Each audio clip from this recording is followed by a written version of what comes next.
Баршаңызға сәлем, есімім Назира, каналыма қош келдіңіз. Бүгін қыздар керемет бір салаттың рецептісімен бөліскім келіп отыр. Бұл ыдысымен бірге жейтін салат. Бұл салатқа көп нәрсе қажет емес. Осы мен лаваш алдым магазиннен. Дайын лавашты алып, осындай шұңқыр кесеге тарелканың формасын келтіріп, осылай саламында қызып тұрған духовкада 180 градуста 10 минут қызартып пісіріп аламын. Сосын қияр қажет болады, помидор, салат жапырағы, капуста, брокколи, цветная капуста, бәрін тураймын. Мен бұл жерде бір порциясын сіздерге көрсетіп жатырмын.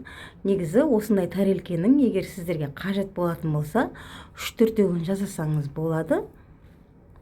Қиярды осылай турап аламын. Сосын помидорды тураймын.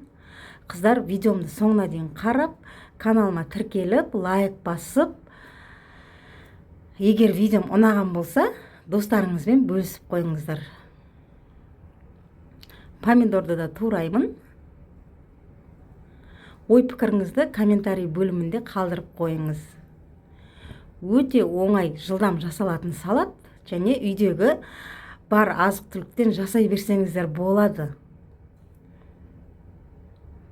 Помидор турап, оның үстіне жаңағы брокколи мен цветная капустаны қосып, сосын салат жапырағын шлей майда қылмай, орташа үлкендікте турап-турап осы жапырақты қосамын үстіне.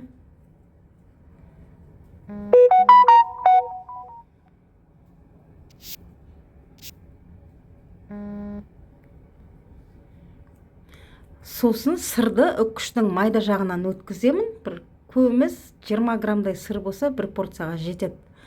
Және бір порцияға мен жарты шай қасық қара бұрышпен бір шай қасық тұз қосып, жақсылап араластырып, мінекей мен тарелкем дайын болды.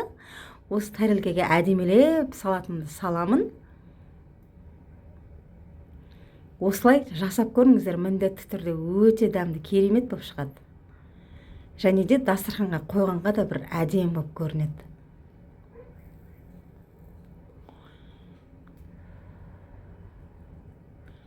Мінекей салып дайындап алдым. Оның үстіне жаңағы үккіштен өткізіп алған сырды себелеп саламын да, оның үстіне майонезді осылай әдемілеп жіңішке етіп құямын. Менің салатым дайын болды. Сосын оның бетіне кішкене ғана петрушканың жапырағымен салатымды сәндеп қоятын болам. Видеомды соңына дейін қарап, каналыма тіркеліп, лайк басқаныңыз үшін сізге көп-көп рахмет. Сау болыңыз.